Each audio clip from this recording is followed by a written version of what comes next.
Good evening, tēnā koutou katoa. Welcome to Motu's last public policy seminar in 2021. These events are one way that we achieve our mission of enabling some really important discussion and debate in crucial policy issue areas. We'd like to thank our supporters for helping us to achieve that. They are the Treasury, Stats New Zealand, the Productivity Commission, and of course ICA, who are our partners tonight in this webinar. Thank you so much for helping us. We are very lucky to have an international perspective this evening with Gavin Starks beaming in from the UK. Gavin will be speaking about the UK's experience with open energy and its impacts, and particularly when it comes to enabling low carbon technologies. Gavin's work explores the impact of data on business, society and culture. He founded and now runs icebreaker1.org, which is dedicated to making data work harder to deliver a net zero future. On the panel this evening, we have Professor Michael Jack. Michael is a theoretical physicist and director of the energy program at Otago University, and he's also co-convener of the Otago Energy Research Centre. Dr. Gareth Gretton is a senior advisor at ICA, who focuses on energy efficient buildings and solar power generation. And Phoebe Taptiklis is a Motto Research Fellow. Her work involves energy efficiency and alternative energy solutions.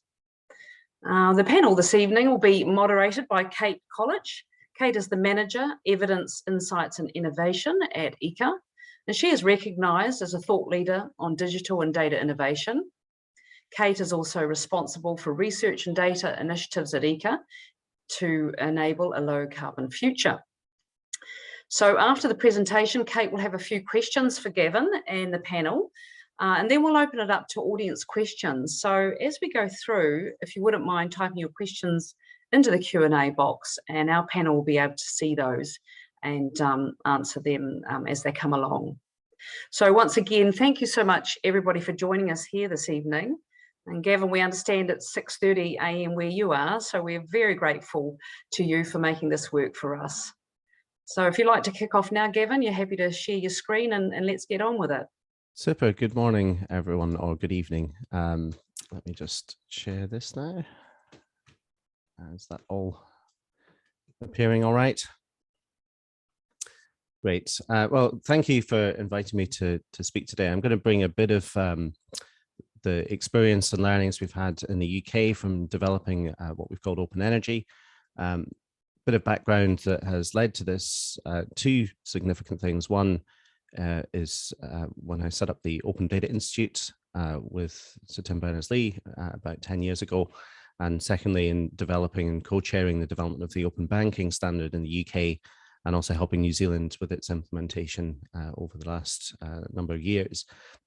Open energy is trying to build on a lot of the principles and practice from both of those experiences. And I just want to sort of kick off here with a bit of a view of what does the UK energy landscape look like here. It's, as with most territories, pretty complicated. You've got a whole raft of different points of supply, which have been increasing in diversity and decentralized of distribution pretty rapidly, and we expect that to continue with more microgeneration and renewables. We've then got our national grids for energy across electricity and gas. Then we've got the other elements of supply here, right down at the sort of industrial level, where it could be heat pumps or combined heat and power and so on, right down to the edge. And then you've got the domestic consumption. You've got smart meters in many properties, although not all. We're still at a stage where we might have information down to the substation, but beyond that, there's thousands of properties hanging off the end of that we don't have granular detail for. So there's a whole bunch of supply, transmission, distribution. We've got flexibility markets obviously increasing, and some part of this is regulated and part of this is unregulated, or as Ofgem, which is our energy regulator, prefers, I say, is currently unregulated, which maybe gives you a sense of some directions to travel there. On the right-hand side of this, I've also put the investment community, because this is absolutely critical to our net zero future, is how are we going to de-risk investment into zero carbon energy? And that goes right the way through the value chain here to low carbon technologies, right down to the individual home. And as we try and electrify all transport as well, in the UK, we have a target to stop selling any fossil fuel cars by 2030, which is very soon. And as of next year, I think all new builds must have an EV charging point. So we've got some really interesting scaling problems, which are not unique, and be good to discuss. Obviously, across all of this is a vast data value chain. And the kind of challenges that we've heard here from industry is, there's no single marketplace for data. We've got difficulty sharing data internally, never mind externally. And we don't know how to find good quality data externally. And there's loads of different formats, and it's kind of a bit messy and all over the place. So these are quite common things that we've heard from across the market. The process that we've run, I'll go into a little bit more later, but over the last year, we've been running lots of industry advisory groups and steering groups to really understand the market needs and where people are. And where that's taken us to is Open Energy, which is a trust framework which enables access to data. So there's a number of features of this I just really want to talk through. So starting at the bottom of this pyramid is absolutely central to the whole project, is collaboration. So we've had a range of different advisory groups here, looking at market needs, looking at user needs, looking at technical standards, but it's not just a technology problem. We've been looking at the policy framework, the legal contracts for data sharing, the data standards themselves, what the ontologies and so on, and operational frameworks. So there's no point in us developing a wonderful new API structure if nobody knows how to use it. And so there's a whole range of different elements there which we are codifying into, at this stage, a code of practice, which has been co-designed by industry and the public sector. So both Innovate UK, which is one of our funders, government body, is part of the steering group on this. But it's resulted in not just reports. We don't just build, we don't just write documents here, we actually build services. So there's two market-facing services. One is a search engine for data, and the other is a mechanism for access control. And I quite like to start off these discussions by kind of showing what we're doing. But right at the heart of this, and through the work of the forum, is to identify use cases. So at the very outset of this project, we had an advisory group looking at picking a use case. What's the minimum viable kind of use case here that illustrates the breadth and depth of the challenge? That advisory group focused in on a local authority use case where the local authority is trying to work out how to deploy low carbon technologies. So it needs to know lots of different answers to different questions. It needs to know domestic heat pump capacity right the way through to the substation headroom. It needs to know the what technologies are even available to be deployed. But there's immediately a kind of vertical challenge for any local authority to work out, what's even possible. How do they assess where to invest? The services we've delivered here are, as I mentioned, search, but search here is not just for open data. The search covers both open data and commercial data. Now that might sound a bit, challenging immediately for organizations, but here what the outcome of the project has been is for companies to start publishing the metadata that describes their commercial data so that it can be discoverable. One of the big challenges is nobody knows what everybody's got. So it's hard to start if we can't find things. It sounds, I've been working on the web for decades. It sounds a bit weird to still be having this as a first order problem, but it really is the kind of ground zero problem. Just publishing machine readable open data of the metadata that describes whatever data you hold is the starting point of this. And then we can index it, and then people can find it. If they find open data, if that's openly licensed, and our definition of openly licensed at the Open Data Institute was data that anyone can use for free for any purpose. So that doesn't apply to a vast quantity of data here. It certainly doesn't apply to smart meter data, which in the UK is covered under GDPR. So we need a form of access control around access to commercial data, or that non-open data. And there we've got a system there that just authenticates between the organizations and says, have they agreed the contracts, have they agreed the codes of practice here that we've defined at an industry-wide level for that level of data sharing. So there's a way of switching the tap on and off effectively with the data flow, but the data always stays with the source, with the data provider. We don't store any of the data. That's a really critical point. We can help control the tap that enables that data flow. So what we've arrived at through this market-wide consultation is, so we don't store data, we don't build apps, we don't build the end solutions, and we don't set the price. We do try and address the market needs at sector scale and look at common policy, common contracts, common licensing models, building on what already exists. There's loads of work out there around data standards and technology, putting them in one place and calling it the thing that the lowercase s standard that everybody can gather around is part of our function here, and then communicating what works and what doesn't. So that's kind of what's in and out of scope. And that takes us back to this idea of a trust framework. And this is very much building on the work that we did around open banking, where there are common rules across the marketplace. So it's a cohesive marketplace, it's interoperable. So there's common processes, there's common frameworks for data rights, there's rights-based consent management, and it applies to the whole market. Now we're at the point at the moment where there isn't regulation around open energy, but the regulator is an observer on our steering group. So we've got government and industry in the steering group helping to shape this, and the regulators observing to say, well, where might they regulate and where do they not need to regulate? And that process very much mirrors what we did with open banking, where Treasury was an observer to the industry process that I helped to lead, that brought industry together to define that standard.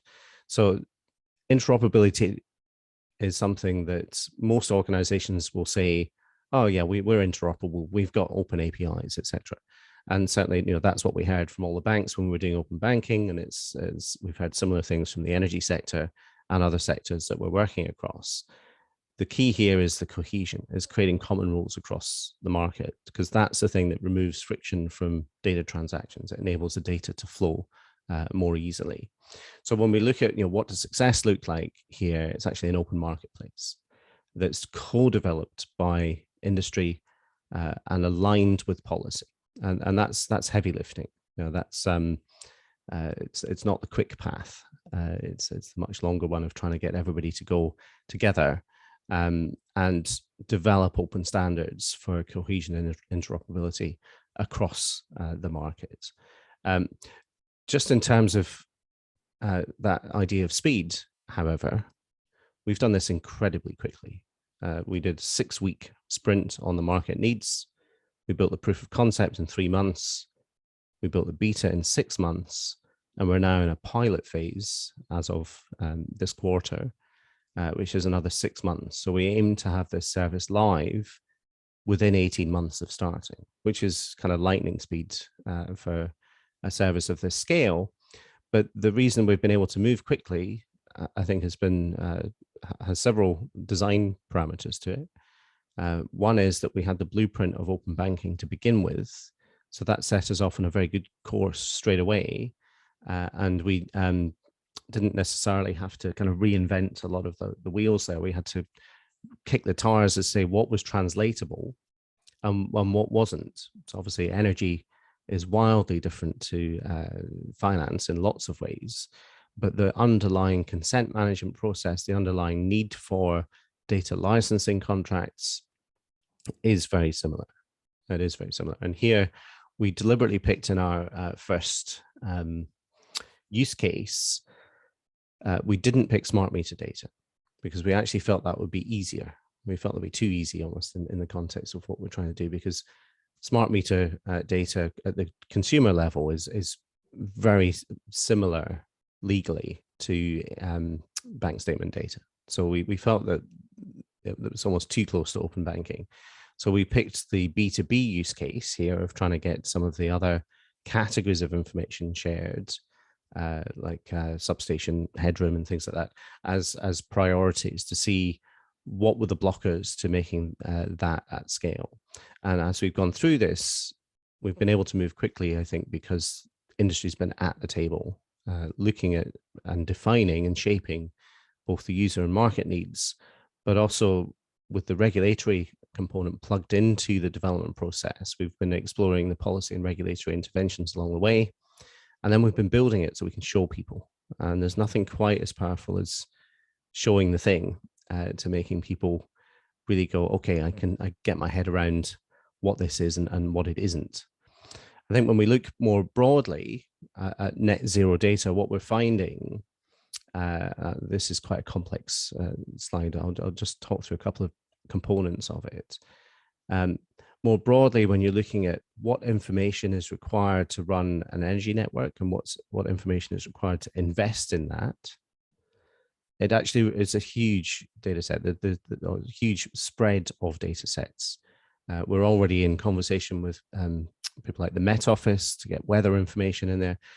We're in conversation with the financial community to say, how would you, what information do you need to help de-risk some of the investment thesis that you've got here. So immediately you're into this sort of multi-headed beast of data coming from all over, and in many cases quite far outside what people might perceive to be the energy sector itself. The role here for open energy is really at the data governance level. And so we're looking at the metadata models, the taxonomies and ontologies, but we're not trying to invent new ones. We're trying to find things that are already out there and label them as, okay, this is now in scope. This is the one that industry's chosen, and let's collect ourselves around that, and don't let the perfect be the enemy of the good in this context. Then defining the common publishing rules and providing the interfaces for access and discovery. That leaves industry then lots of scope to go and build the applications for analytics, for insights, for network monitoring, for optimization, and so on, as well as starting to explore around some of the risk components, engaging with the insurance industry and so on. And at the other end of the kind of data supply side, there's plenty of scope for people to actually increase the addressable market for the data that they're already collecting. So when we start to then look at this in the broader net zero context, where does this sort of lead us? Icebreaker One's mission here is to make data work harder to deliver net zero. Energy has been the first out the gate for us, which we've been really delighted by. We're now working, and I'm going to expand across 5 different clusters. We get transport, water, agriculture, and the built world. And what we find in all cases here is that there's a need for asset level data, right down to the financial details, right down to the modeling components there for digital twins. There's a whole range of geospatial information, vast amounts of environmental data, the climate data itself, so we can look at the links to risks and hazards along the way, and the policy and regulatory landscape.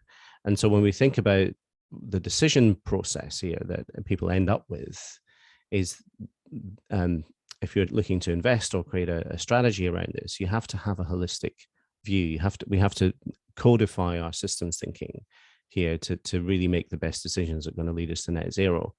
I'm just back from COP, and the headline there for me wasn't so much that 40% of global assets now have to align with the Paris Agreement, which is quite a big statement. $130 trillion worth of assets. You might want to discount that a bit for double counting, but the fact that we have to hit 50% of our net zero targets by 2030, which in business terms is about 30 minutes away, and in political terms is sort of tomorrow. So in order to open up access to all of this information, help it to flow to the people who need it as quickly as possible, we kind of need exponential growth around data sharing. And so we feel we've got a mechanism to do this. And I want to come back to the process here, because the process is really the kind of important bit.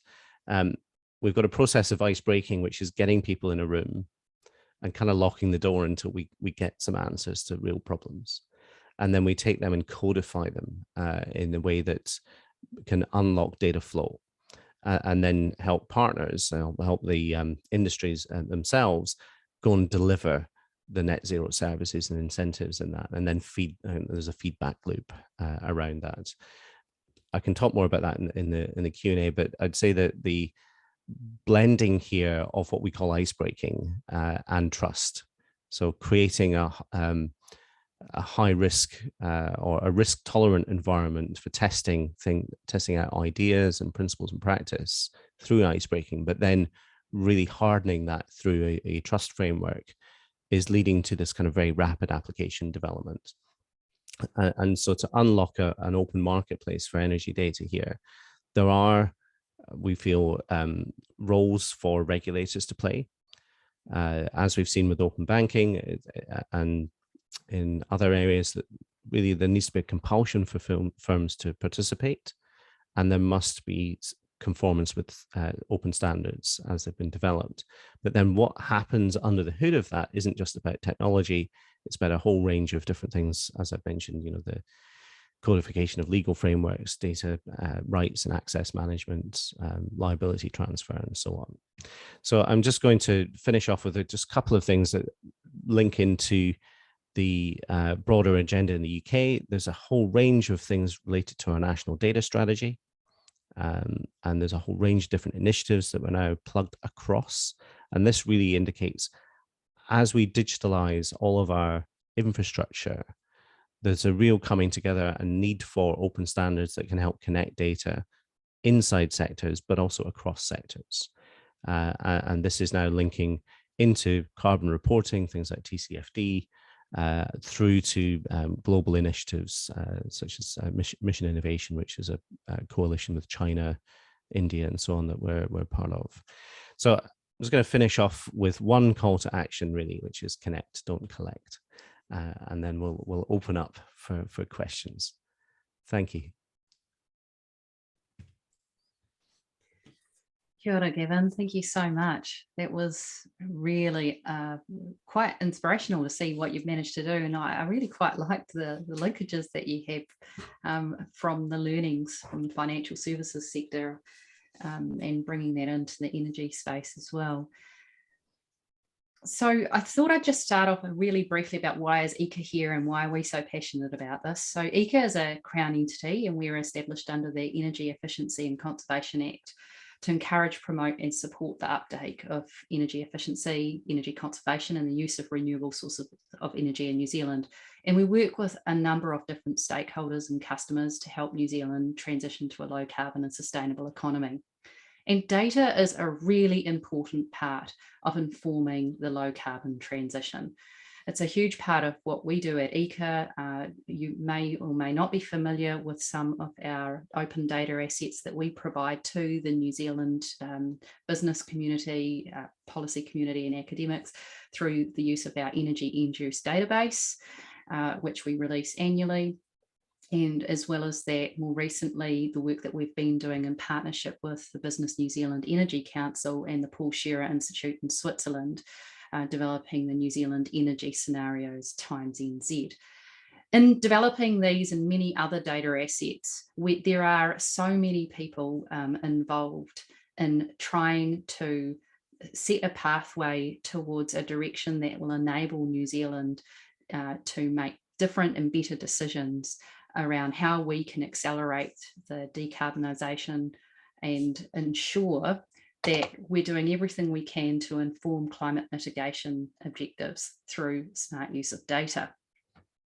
So really delighted tonight to have a number of panelists here to share some kōrero together with Gavin around some of the key ways that we can learn from some of the work that's been done in the UK through the initiatives that Gavin described today.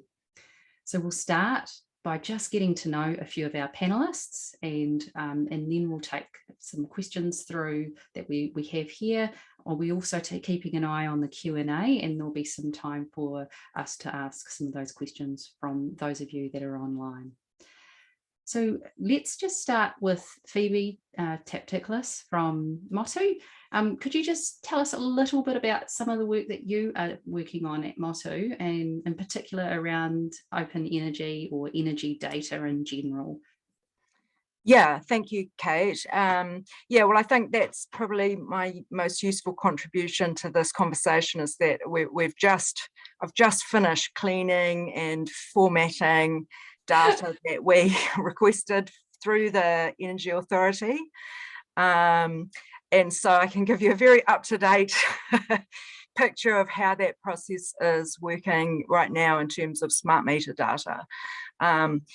And so, yeah, we've just done that. It was very exciting. Sort of to give you the high level picture of it, we were matching it at individual house level to houses that we'd also surveyed and done monitoring in. So, and then we found that we got the energy records for those houses. So there was, we did lose quite a few houses. We lost around about, in this first sample, we're hoping to clean it up because we've just finished our preliminary report, but we lost about 30% of our sample. And I'd say half of that was due to the fact that the houses didn't have smart meters, which is a coverage issue in New Zealand currently. There's quite large chunks, even in fairly urban areas, but particularly in the more remote areas that don't have smart meters. So speeding up the process of that will obviously be valuable. And the other half of that 30%, so it's, this is a really guesstimate, but I'd say, yeah, 15% was the lack of a smart meter, and 15% was just difficulty actually in the communication back and forth with the individual companies. And we accessed data from, I think, 14 energy companies. So we've got quite a few providers in New Zealand here at the moment. And it ranged the whole gamut from people who got back to us within a week with exactly what we asked for, to people who we had multiple follow-ups and finally gave us something, but it wasn't what we wanted, and eventually we just had to cut our losses. So yeah, okay. So that's basically my experience. Yeah. Thank you, Phoebe. But what we got was amazing. So I don't want, I'm really pleased to hear that we're not just talking about aggregate data, and I don't want to lose any of the value of what we did achieve, because it was fantastic to be able to achieve what we did. Great, thank you. And now we'll go to Michael next. Michael, if you want to share a little bit of your background. Okay, sure. So thanks, Kate. Yeah, so that was really interesting, Gavin. I guess I want to talk about a couple of things. One is, I guess, around the potential applications of energy data sets. And I guess the other is sort of around frustrations about lack of energy data, which I think a lot of people who work in the energy area experience. So I guess the first thing I wanted to talk about was work we did as part of the Green Grid project, where we monitored 40 residential houses on PowerCo. So this is one of the Alliance companies' network for a 2-year period. This was a 1-minute resolution and circuit level data. But in many cases, smart meter data would have worked for this as well. And I guess despite this sort of limited nature of our data set, and that it was only 40 houses, it was in a particular location, it was one of the best data sets that were available in New Zealand for the time when we used it. So we used it for a whole bunch of things. We used it for estimating the impact of energy efficiency lighting on peak electricity demand. We used it for looking at the technical potential of domestic appliances to be used in demand response. So that's, key to enabling high levels of renewable electricity and reducing infrastructure costs. other people, not us, used our data for machine learning methods for disaggregating smart meter data, so they could check their methods against our monitored data. We used it to look at battery storage for peak shaving for individual houses and across the community. So this is the sort of thing you might do if you were thinking about being an aggregator of battery storage and thinking about ways in which you might implement that. We looked at community level solar using this data.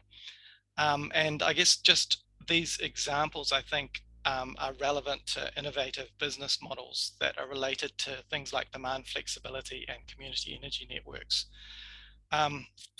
I guess there are, in the same way, we did actually make our data into an open data set, and it sits on a UK server, in fact. There are many kind of monitoring trials across New Zealand, such as EV charging studies, where the collected data could be made available for businesses and researchers looking for solutions, I think, as well. So I guess the other thing I wanted to talk about was frustrations with lack of energy data. So this is kind of your example of end users, and this is kind of quite a mundane thing in a way, but kind of frustrating nonetheless. So this was around trying to estimate the energy usage and associated greenhouse gas emissions within a city boundary. So this might be, for example, for a city to decide what sort of innovative solutions they might have around transport or something to reduce their greenhouse gas emissions. The trouble is, often there's no data available broken down at a certain geographic scale. So we had difficulty estimating fossil fuels across the board, even all sorts of energy sources, biomass, and we had to basically beg individual suppliers for that sort of data. And it seems to me that, that sort of really basic thing, if we can't get a handle on that sort of data, we can't measure progress, we can't have targets at that sort of aggregated level, a disaggregated level, sorry, and open data in that sort of situation would be very beneficial. So yeah, that's my yeah. If I come in on that, Yeah. That's a great example. And I attempted something similar, believe it or not, over 10 years ago. We were trying to create large-scale carbon footprinting of buildings and different assets around the country. There's a number of different issues there. One, does the data exist in the first place? Do the energy companies even have it if they've only got smart meters down to the substation level? Obviously, they've got the billing information. And actually, that was one of the ways we ended up hacking it before everything was digitalized. We just went to the bill information, said, well, let's just use that and infer the kilowatt hours from an average price, but not ideal. I think to be hopeful, right? So that if we're successful with open energy and rolling out across the country as we want to, it's opening up access. And I think that just a little semantic nuance, which is small but important. Opening up access isn't the same as open data. So we can have open data that is the aggregate information that anyone can use for any purpose, and it's free. It doesn't need anonymization or anything like that. It just it's aggregate information. When you want to get down to the granular information, it's going to be commercially sensitive in some way. So it needs to have some form of access control around it, even if it's just to say only people inside this country can use this data. There's some form of access control, because there needs to be some form of liability transfer for anything that's sort of really material or some kind of rights assignment.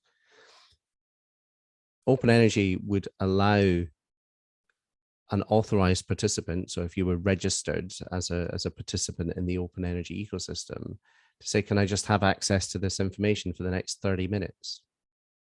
And then the person at the other end of that could just provide consent. The same way open banking, you give consent to a third-party provider, say, yeah, you can use my data for whatever the thing is. but it's limited. It's got a limited scope around it.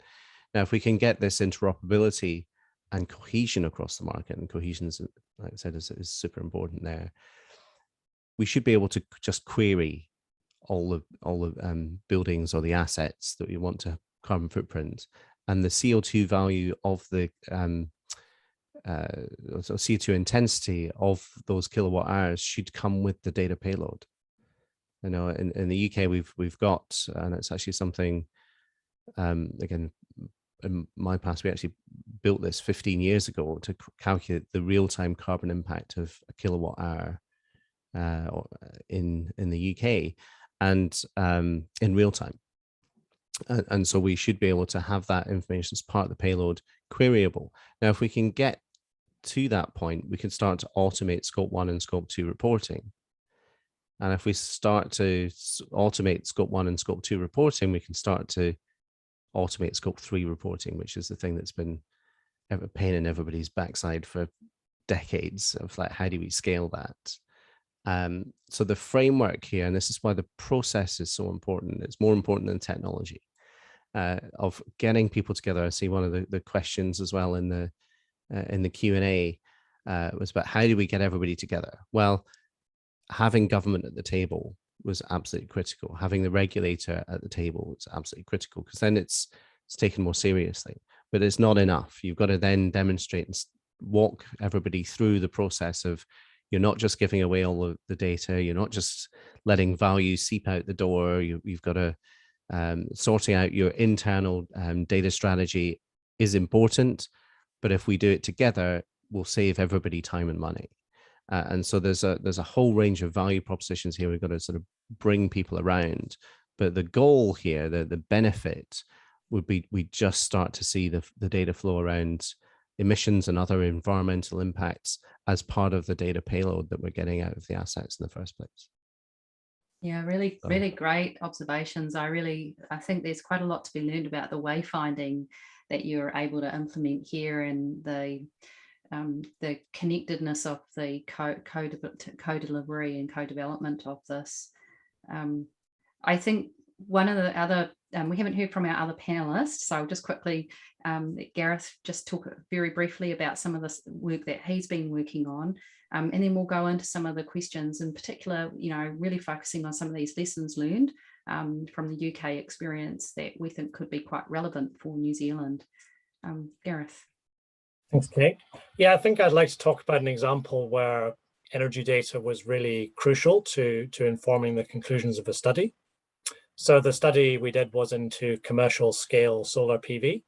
We published it a little bit earlier this year, and Kate can probably jump on and put a link in the chat.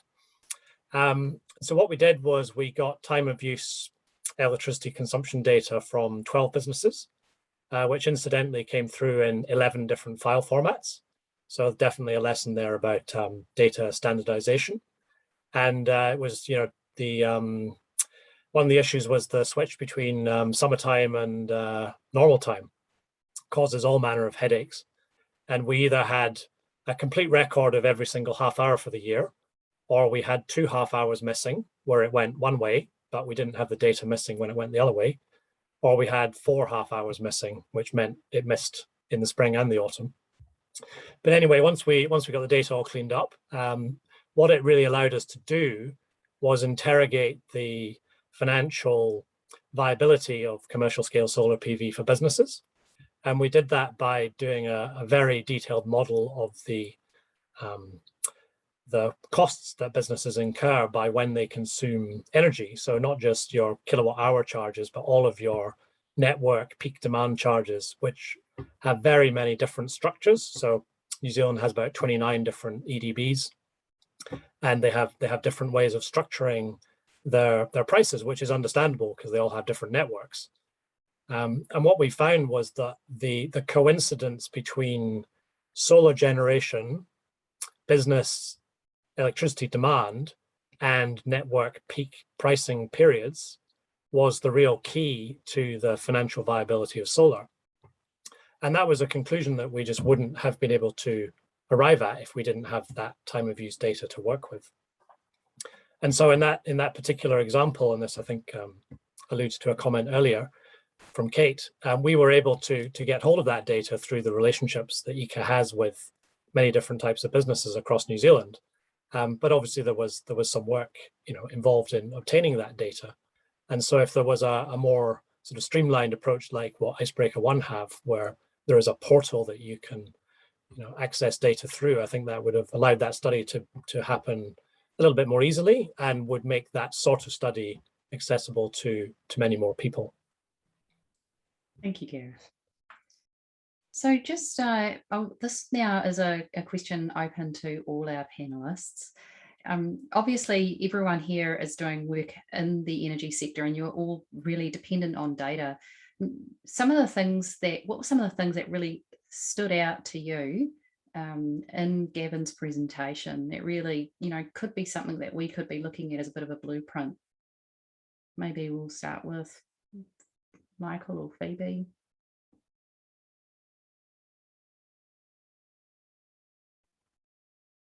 All right, I'll jump in then. Well, firstly, my interest was piqued when you mentioned that the UK has a national data strategy. I thought, I wonder if we've got one of them. So if anyone knows whether we have a national data strategy, I'd be very interested to hear that. I think everything Gavin was saying about the immediacy of the problem is just as relevant here, but we're probably a bit further behind in the organisation, so it's even more kind of desperate in a way. And in particular, smart meters is probably the furthest forward, which is probably not unusual, but there's all the other energy types are much harder to track. But what I really liked about your description of the icebreaker method is that it doesn't limit access type, and so it looks like it's really any user with any end use can find a way to match up with the data that they want in the way that they want it. And I think that is crucial. Because there's so many important studies that need to be done, some of which massive aggregated data sets would be really useful for, but other stuff like at my end, it's really individual house level stuff that is still critical to understanding the picture better. So yeah, those just were my two main thoughts. Great. So if I just feedback on that, yeah, the national data strategy, I think one of the things that makes me smile is data strategies come from lots of different places within government. And one of the things I spent more hours, months, years than I would care to mention has just been trying to join the dots between all the different government initiatives that have been going on. So we've been fortunate, partly through the work and links that the Open Data Institute, when I was running that, we had very close links with Cabinet Office. And that helped me work out at least who to speak to, like who was working on things. Now you fast forward 10 years later, and we're just at that point now where there is a national data strategy. There's various different pots as well of strategies. Fortunately, we've managed to play some role in most of them. So there's one I was involved in just publishing 2 weeks ago around health data called the Open Life Framework. There's an open transport initiative we've just kicked off as well. So there are the direction of travel, I would say, for the UK is to take open banking like approaches. So this trust framework model we've kind of injected into a lot of different places, because the critical thing that it does is it doesn't try and put all the data in one place. And the natural tendency for any country, and I've seen this at multinational level, country level, organizational level, everyone thinks, oh, well, we should just build a big database in the sky. And I guarantee you it won't work. I mean, there are applications where you do need to put all the data in one place, but I'd say do the trust framework first, And then building your specific cloud of information, whatever it is, should be an order of magnitude easier after you've got the trust framework in place. And a really good example of that is in Edinburgh University. There's a initiative called the Global Open Finance Centre of Excellence. It's a very wordy name, but what they've done is they've used the open banking standard to get access to hundreds of thousands of bank statements on a weekly basis during the pandemic to do economic modeling across the whole country. Now, that would have been unthinkable before open banking happened. We got information from multiple banks into one place, into the National Supercompute facility. So it's within a very secure environment and so on. But the critical enabler there was open banking. And so, yes, absolutely build, have projects that require mass aggregation, but we don't know what data we're going to need often until we're in the project. So solve for search as a first order problem once we know what we've got, but enable that search for both open data and the commercial data. And then we can start saying, well, how do we connect it all? And then if we need to put it somewhere, great. One of the other tech trends is that you don't need to necessarily have the data move anywhere. You can send the algorithms to where the data is. So that creates a different mechanism then for analytics. And again, the same process of who's allowed access to which thing for how long, for what purpose. It's those rules that are the key. Yeah. Actually, that makes me think of a third question, if I may. The example of the banking thing that's already gone through is a really good example for my other concern, which is that we're just a little wee research organisation, and it's the feeling that we could very easily end up at the bottom of a stack of people with much bigger capacity to demand access, and prioritisation. And is this something that has been experienced with the finance example?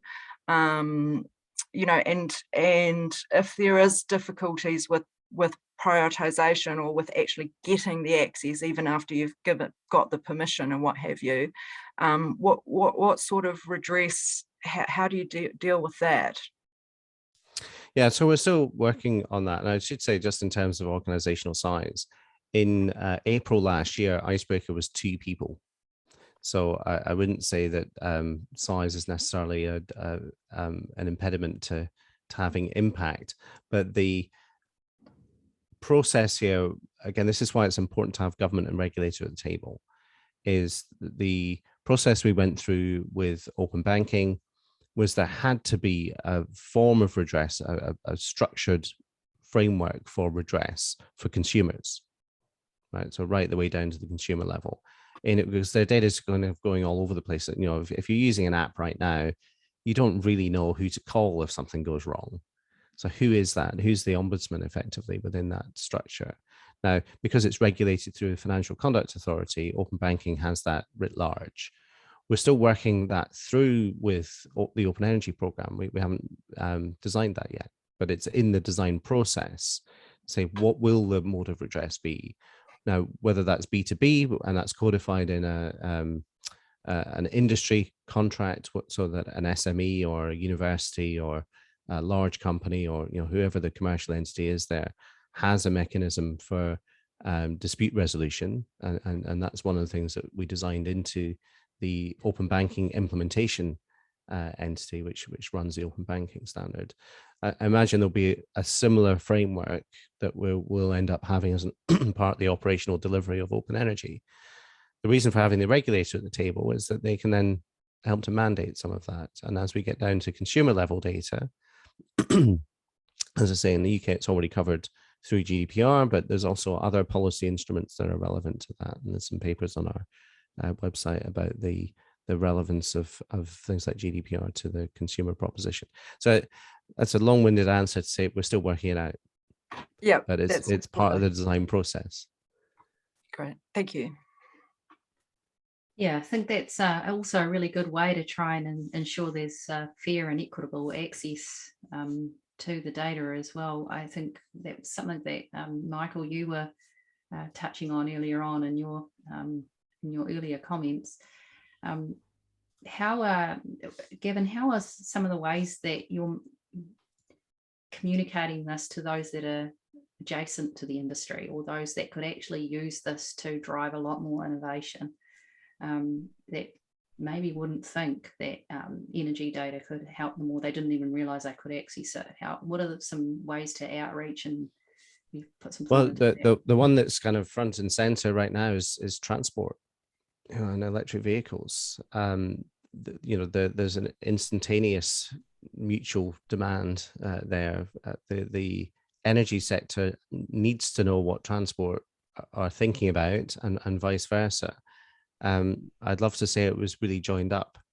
It isn't yet, and I don't think it's joined up anywhere. I've spoken to dozens of people around the world. There are some great exemplars of people deploying energy charging point infrastructure, but it's a really good example as well of the kind of culture clash that we're heading into. In, I think it was Netherlands, one of the big energy companies was deploying its charge points, but refused to make them interoperable. So you could only charge your vehicle at their charge points, and nobody else's. Right? And it was I think they ended up taking them to court and forcing interoperability into the mix. So I think that the culture challenge there is you've got some incumbent heavy industries who are used to going to market and getting their return out of protecting IP and being very closed around their approach to access. And you've got a digital economy rooted set of organizations coming to market going, well, we just share information. We work out the economic model for data sharing, but our default is to be interoperable and not closed. So that there's a real culture clash in the middle of all of that. But I think the driver here from our perspective is obviously with climate change, we just don't have time. We've got to have open innovation. If we're going to replace or reduce our global emissions by 50% by 2030, I just can't see how we're going to do that unless we exponentially increase collaboration. So I think the call to action, the thing that's going to drive people through their commercial worries, is one, the existential threat of not having a business at all. But I think here the financial community in particular, and this is where some of the announcements from COP are material, is that you won't be investable if you don't have a net zero strategy. And that net zero strategy is going to require more interoperability. It's going to require that exponential collaboration, really, if we're going to stand a hope of getting it towards our targets. Yeah. Michael, I Michael, can maybe jump in there, sorry, because that's sort of what you just said there, Gavin, sort of speaks a little bit to the question I wanted to sort of pose to you a little bit, which is that in New Zealand, access to sort of consumer smart meter data, there's been a number of sort of guidance notes issued by our Office of the Privacy Commissioner, and they've generally taken a sort of fairly risk-averse position, which is, fair enough. That's what they're supposed to defend.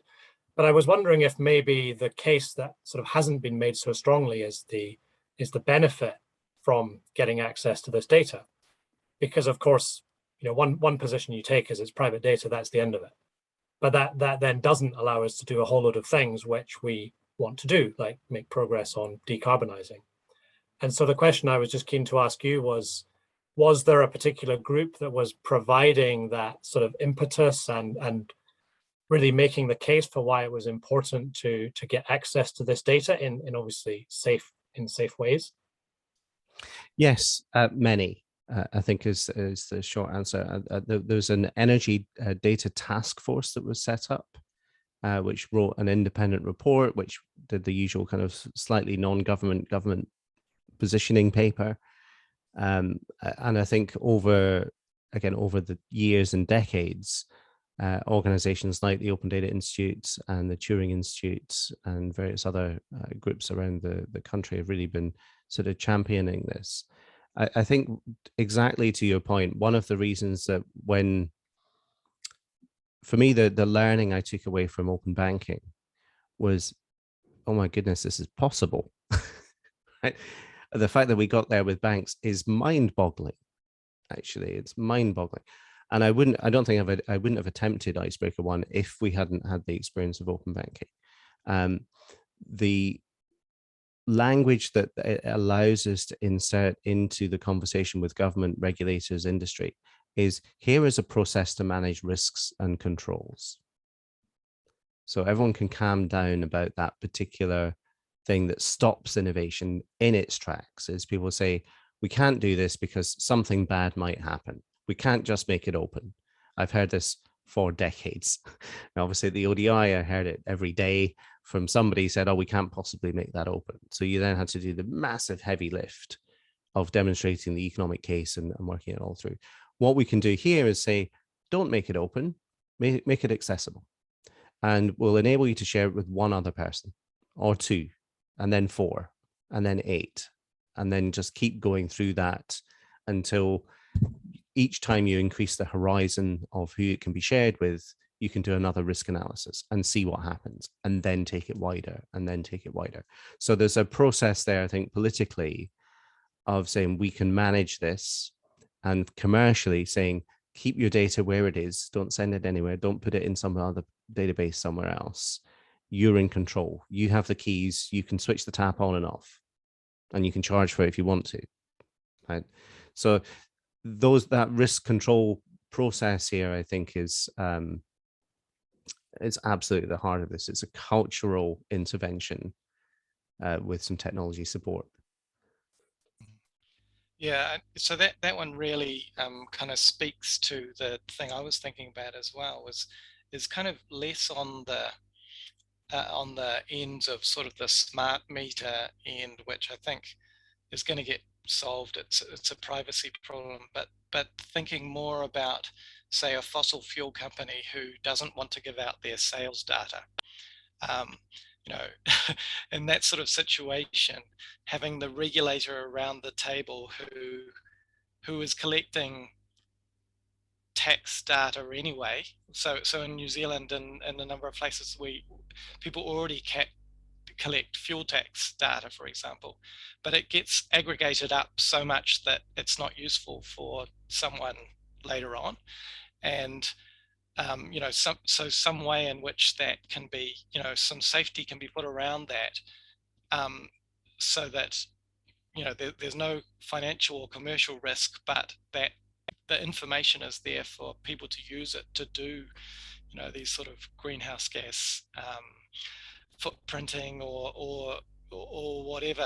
You know, even thinking about the transport side of things, and, you know, if you want to think about a trajectory for electric vehicles, for example, you probably need a good starting point is what are we using in terms of transport at the moment, as a starting point. So you really need to know that data at quite a disaggregated level to think about changing to electric vehicles and what effect that might have on the local grid or something like that. So yeah, I think it's a really it's a really important point. You know, I think we're at there's parallels here, I think, with the pandemic.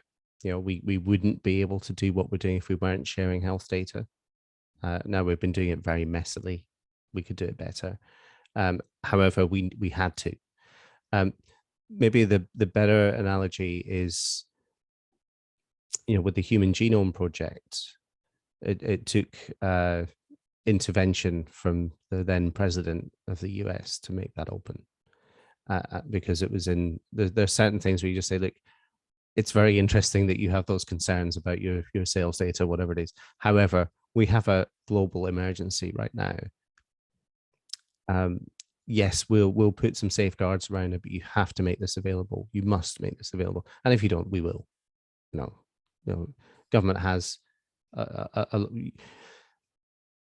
you know, one of the elements of this that I find particularly fascinating is that the kind of thing that we've been experiencing with our personal data, and the fact that organizations like social media companies can infer what our behaviors are from the people around us. We don't actually have to provide any data. That's already happening in the commercial world. And that will only increase. So it may be the case that if somebody doesn't want to be particularly visible, that you can infer what all their data is from their surrounding environments. Now, whether that's through Earth observation data, because there's already global scanning of the whole Earth at 3-meter resolution daily. So we know where everything is, or at least somebody does. We've got thousands or millions of sensors scattered all over the place, measuring pretty much everything. And that's only going to increase. So I think, today is the simplest it's going to be. So the question is, how do we grow into, and what things we need to wrap around the future that is upon us already? And the kind of stalling arguments, the time for that is over.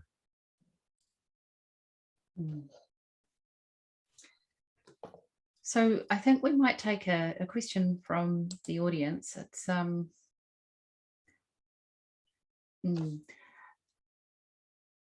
So there's a question here around, did you have to develop a data standard to allow integration of data from different sectors? If yes, how? Goodness. So I think there are lots of data standards that exist, and there's kind of usual mantra: if there's 12 standards, and you turn up and say, let's create a new one that unites them all, you can come back 6 months later and find that you've got 13 standards. So the challenge here is to say what exists that's fit for purpose, and can most of the people in this sector pick one, and then let's just bless that as the standard for the next 12 months and get on with it and see what people make. And then based on the reality of using that and trying to scale it, what does it not do? And then everyone can get frustrated that it doesn't do something. And that's typically the best way to develop products, is through sheer user frustration. People will make things, and then the process here that we're trying to wrap around that of ice breaking is to capture that frustration and turn it into the standard really quickly. So the most effective way I found of doing this, though, is to not be in an ivory tower trying to create a standard. It's to say, what problem are people trying to solve today, and what do they need, and where from? And it might be that they need 3 pieces of information from the weather services to know whether or not the cables are going to melt.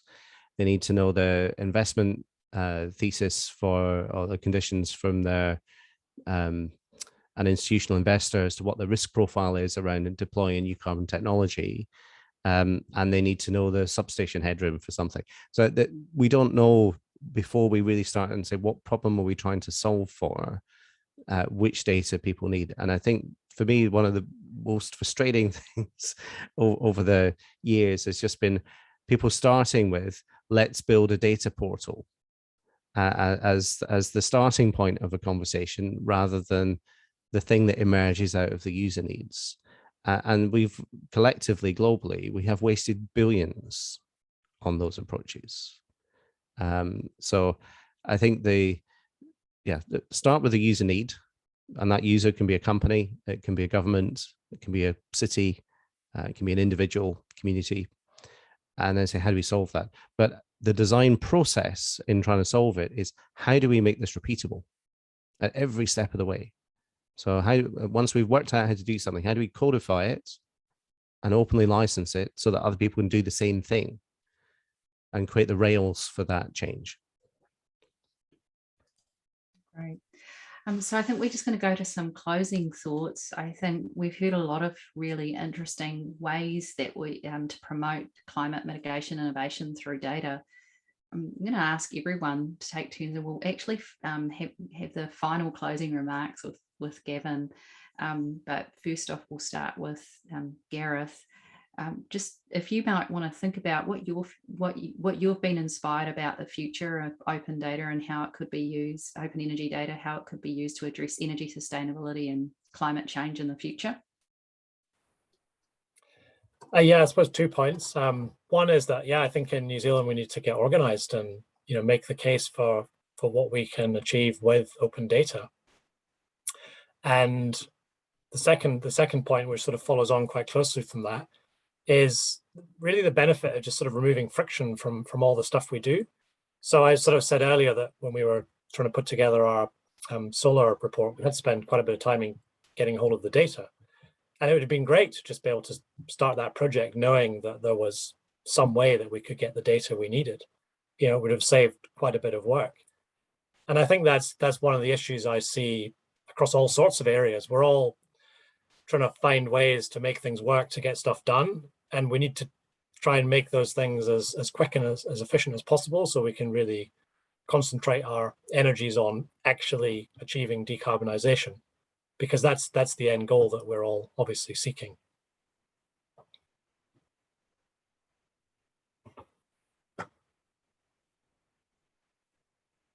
Oh, I think you're still on mute, Kate. Right, well, there you go. Phoebe, I was just thank you, Gareth. That was really great to hear your vision. Phoebe, what are your key thoughts in terms, there's actually a question here, some folks in the audience weren't quite sure which project you were referring to, so maybe how do you see this could be useful for future projects similar to yours? Yeah, thanks, Kate. So the study we're working on at the moment is the evaluation of the Warmer Kiwi Homes heat pump subsidy program. And yeah, I have to say I'm just absolutely stoked with what we've achieved.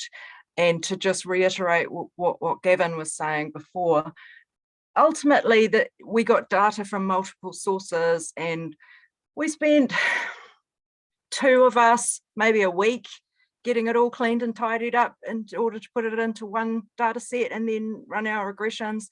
That's nothing, The raw data is what I want. The more raw it comes, the better. And in a week of fussing over tidying stuff up is nothing. And other thoughts. So I hope that I don't know if that answers that question very well, but my closing thoughts though is just having been in a few meetings recently with government groups who are involved in renewable energy efficiency, and housing data issues. I think the iron is hot and it's time to strike. There is a lot of goodwill at the moment, what I'm seeing within government, and I'm really getting the sense from what Gavin's saying is that all of us end users need to lobby government really hard to join on our side. And if we need to create the energy data task force or whatever it is that it is to create that lobbying power, then I think we just need to get right onto it. And you've given us a great blueprint. Yeah, let's do it. Thanks for those thoughts, Phoebe. Yeah. Michael, what are your thoughts about, your future vision for, how have you been inspired for the future vision for energy data in New Zealand? Yeah, my thoughts have probably changed from before Gavin started talking about his, the platform that he had created. But I guess what I would hope to see, I guess, from kind of a researcher in the energy area space, what I'd really like, my kind of dream is to be able to. So I think a lot about the demand side. I think there's huge innovation that's possible on the demand side. We seem to know quite a lot about centralized supply, but I think we don't have very much demand information on the demand side. So I would like to understand energy usage on a very fine scale, geographic and temporal scale, and the greenhouse gases associated with that. That would be my ideal sort of data set that I could extract out of something, just that really fine scale data all being there, accessible to me. Yeah. Great, thank you, Michael. So Gavin, I'm going to give you the last word, and we're very grateful to have you here today. And I know that all the experience that you've had through the Open Data Institute and also through setting up the Icebreaker One initiative. What do you see? I mean, I know you're already kind of blazing a trail here, but where else would you like to go? Well, I think one of the things that I was really encouraged by was how quickly open banking spread. And it spread because we openly licensed all of the work that we did in the UK, so people could copy it. New Zealand came along and copied it. And when Payments New Zealand called me up and said, how do we do that? I said, go to the website, download it and edit what you want. Now I've ended up working with Payments New Zealand now for a number of years, and they've set up the API Center. Now, do the same thing again. Just take what we've built with Open Energy, copy it, and work with us to see how it could expand. I think we'd be really happy to engage with New Zealand, helping with the kind of political pieces. With you mentioned there about maybe you need the equivalent of the Energy Data Task Force. I think copy and paste what we've got. Accelerate that journey. Because my poster here is the thing that's driving us. Is the time for theory is over. We've just got to get on with it now and drive to net zero. We have no time left, to really make a material change. And the more we can demonstrate the benefits and the use cases here, there are vast amounts of money saving, energy efficiency, investment ready kind of ideas waiting to burst out of this once the data flows. And that example that Phoebe gave of, a couple of people can hack the data together to create a set of insights in not much time. Well, let's get another 1 million people doing that. Great, thank you so much, everybody on the panel this evening, for sharing your thoughts. Hopefully those of you who have been watching are feeling inspired to get out there and engage with a number of the open data assets that are available out there. I know there are a few. It is a little bit tricky to find them all, but generally once you find them and you start engaging within the community, we just want to keep those conversations going. So thank you everybody today. Thanks. Ruth. Yeah. And thank you to Ika as well. Absolutely. Thank you to Ika for your support. And I'd just like to take this moment again to thank you, Gavin, Kate, and the panel this evening. And also to recognise our other supporters for these public policy seminars, who again are the Treasury, Stats New Zealand and the Productivity Commission. I hope you all have a good evening, and look forward to seeing you early in February for another Motu Public Policy Seminar. Good night, everybody, and have a great day, Gavin. Thank you. Thanks all. Thank you. Bye.